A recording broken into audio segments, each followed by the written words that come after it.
Hi and welcome back. Today I'm painting this little bit of escapism. We are in the depths of winter here in the UK and it's been really wet and cold and miserable. And so I'm just thinking about one of my favourite places in the UK, Cornwall. And today I'll be painting this painting from memory of the north coast of Cornwall, somewhere near sort of Polzeth and Rock and Padstow, that kind of area, and painting it on a beautiful, bright, sunny day. I'm using my current favourite Millford cold pressed watercolour paper. It's £140 or 300 GSM weight. It's taped to my board with ordinary decorator's masking tape, and my board is at an angle of about 45 degrees. For those of you that have asked, I paint standing up. I find it more comfortable to do so. I'm able to paint more expressively with my whole arm rather than sort of getting sort of tight and more detailed and just painting with my hand and my wrist.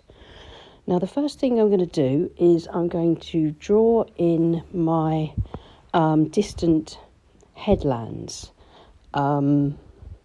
So I'm drawing a few different headlands, and the way that I'm differentiating them is that the furthest one is on the horizon line, which I put in with a ruler to get it nice and straight.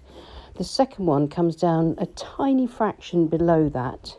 The third one a fraction below that. And then the last one comes down even lower, but keeping it nice and horizontal, and then sweeping round into the shape of the beach and the shoreline. And now that I've got my beach mapped out with a few sort of rocks and stones in the foreground, just to add a bit of interest and to lead the eye into the painting, I'm just darkening up my horizon lines, and I'm going to use an eraser to erase the horizon line that I drew across the whole painting. And that enables me to see more clearly whether the illusion that I've created with the headlands is correct. And I think that looks fine. I think it looks like those headlands are sort of going off into the distance. I'm going to paint this wet in wet to start with. So using a large flat wash brush, any wash brush will do. I'm wetting the whole painting.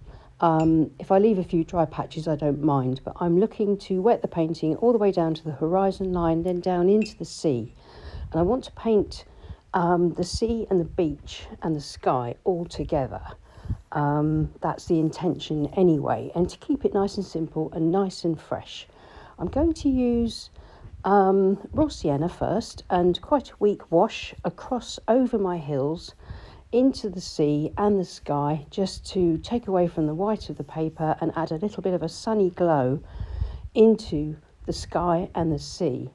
And next I'm going to use cerulean blue.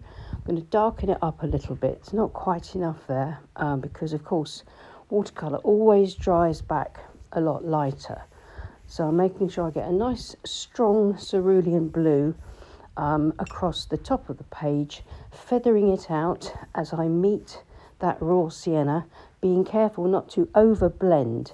If I blend there, I'll end up with green, but because I'm not blending, I'm keeping the colours fairly separate, so I'm keeping that beautiful golden glow separate from the lovely rich sunny cerulean blue.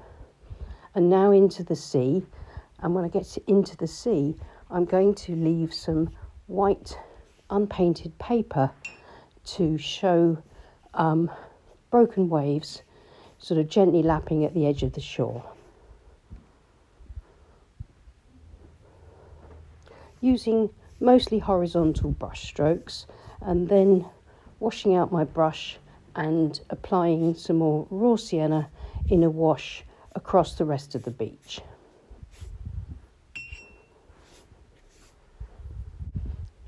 And I'm varying my brush strokes. There's some dry brush. I'm using the belly of the brush for some heavy, thick washes in the foreground, and then going to the tip of the brush to put some sort of flatter marks across as I go back into the distance. and then mixing into a little bit of cerulean blue and getting this green colour that I was trying to avoid in the sky, and just putting that in and introducing a bit of shadow and tone, and very quickly dipping into some rich raw sienna, nice rich almost tube consistency across the foreground to give me that lovely rich stronger colour in the foreground. And then once that's starting to look the way I want it to, I can take some quite watery paint and start to add a little bit of distance shading. As you go further back, colours become cooler, they become paler, and that is the way that you can begin to show aerial perspective, especially when you warm up the foreground like this, so that the foreground comes forward and the distant land is pushed back. And then with a flat brush, clean and damp, I'm straightening out my horizon line and just beginning to sort of get some feathering and slight blending between the sea and the beach. I'm now going to leave it to dry completely before I come back in and paint the headlands. And please note, the colours are a lot darker than they look here, a lot richer. The colours aren't really showing up that well because my studio is quite dark.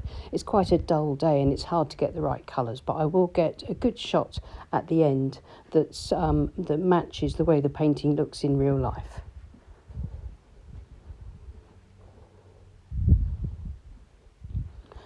So here's the dry painting, and I've mixed up a nice neutral green, quite pale for the distance, and I'm using the tips of my flat brush to carefully paint in each one of my headlands.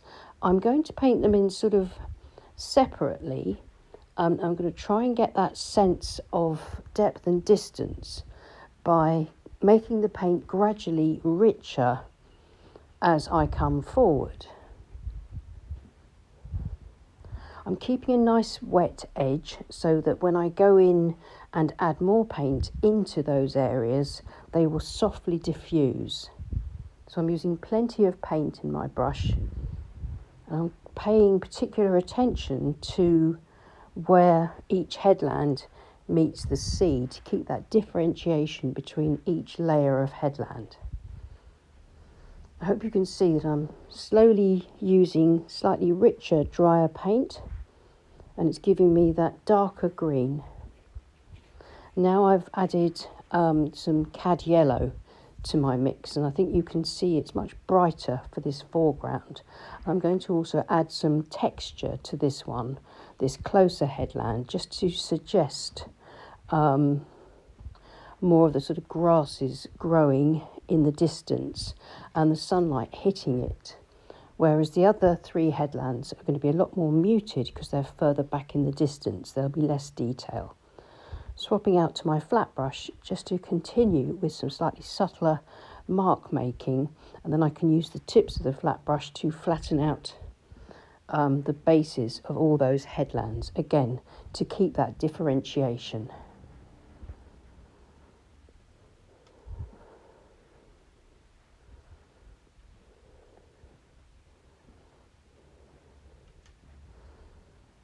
That's a 3/4 inch flat brush. It's my Winsor & Newton synthetic one-stroke flat brush. It's one of my favourite brushes. It's so useful.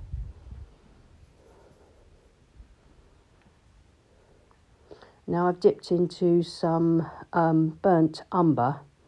You can see how adding some darks into this closer headland is starting to bring it even further forward. It's adding tone and it's adding some dimension. But it's also adding some sort of detail or suggested detail too. And I can soften back with a clean damp squirrel mop where the headland meets the distant beach, just so I don't get any harsh lines, because that could be too distracting to the eye. And while the headlands are still wet, the addition of a little bit of cad yellow on the tops of the distant headlands just gives me the look of sun hitting the top of the cliffs.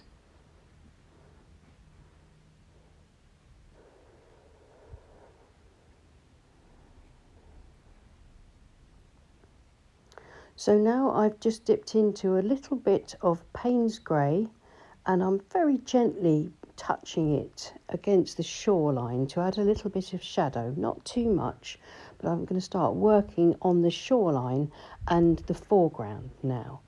So I'm going to mix up a varied mixture, and by that I mean that one part of the mixture is going to be quite dark with Paynes grey, and the other part will be quite brown with burnt umber.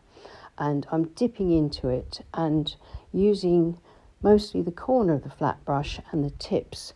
I'm creating all these little rocks and stones sticking out of the sand in the foreground and just running into the sea.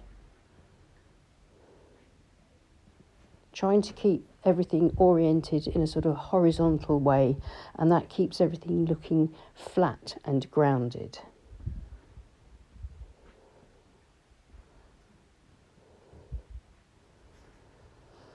I don't want to cover the sand, but I do want to have quite a lot of rocks here in this patch.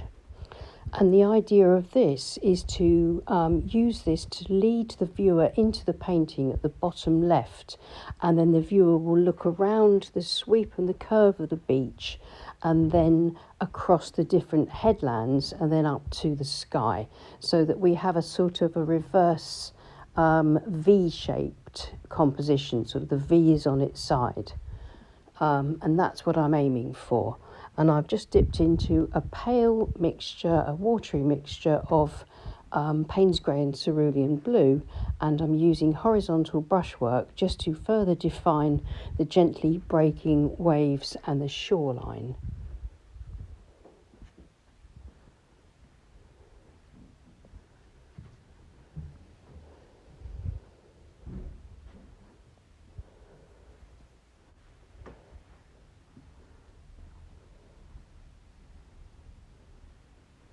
And so the idea now is just to darken up the tones in the foreground rocks and to extend those rocks just a little bit further towards the middle, making them smaller as they go further back, but keeping them nicely flat and bedded into the sand. And then I'll start putting in a bit of tone into the base of the closest headland.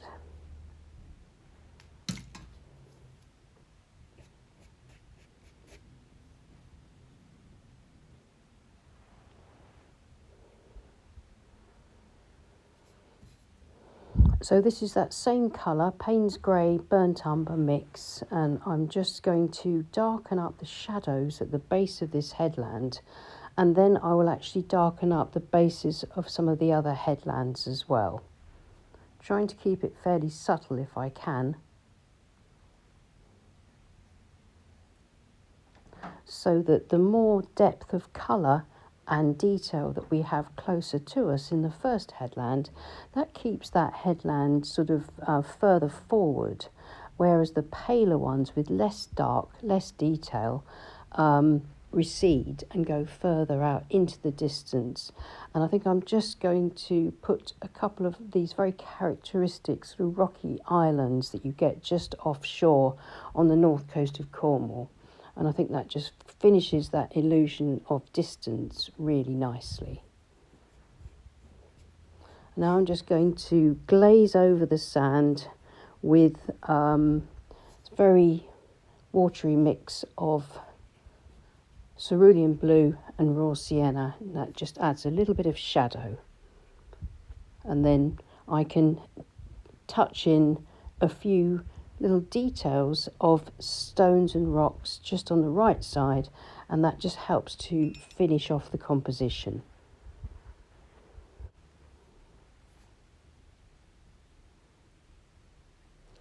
Just defining these little suggestions of rocks with nice darks at the base where the rocks are just sticking out of the sand, and that then links that part of the beach with the beach, the rockier part over on the left. So I think I'm going to call that done and remove the tape and have a look and see how it looks with a clean white border. As soon as the tape comes off, you kind of see it as it would look as if it was framed or mounted or matted. And I think it shows that this is pretty much finished. I could have maybe put a few more stones in the foreground just to link each side of the beach a little bit better, but I'm quite happy with that. Here it is against a clean board, and I'll now show you how it looks in real life. This cerulean blue is really beautiful. It creates the perfect Cornish summer sky, and I'm really happy with the way the painting has turned out. It was a bit of escapism, just what I was looking for on a dull, wet winter's day. So just to recap, I used cerulean blue, raw sienna, burnt umber and paynes grey for this painting, and a touch of cad yellow to get those greens nice and fresh in the foreground. So thank you so much for watching. Please leave us a like and subscribe to my channel if you haven't already. And thank you so much to my wonderful Patreon group who support this channel. And I'll see you again soon, and happy painting. Bye.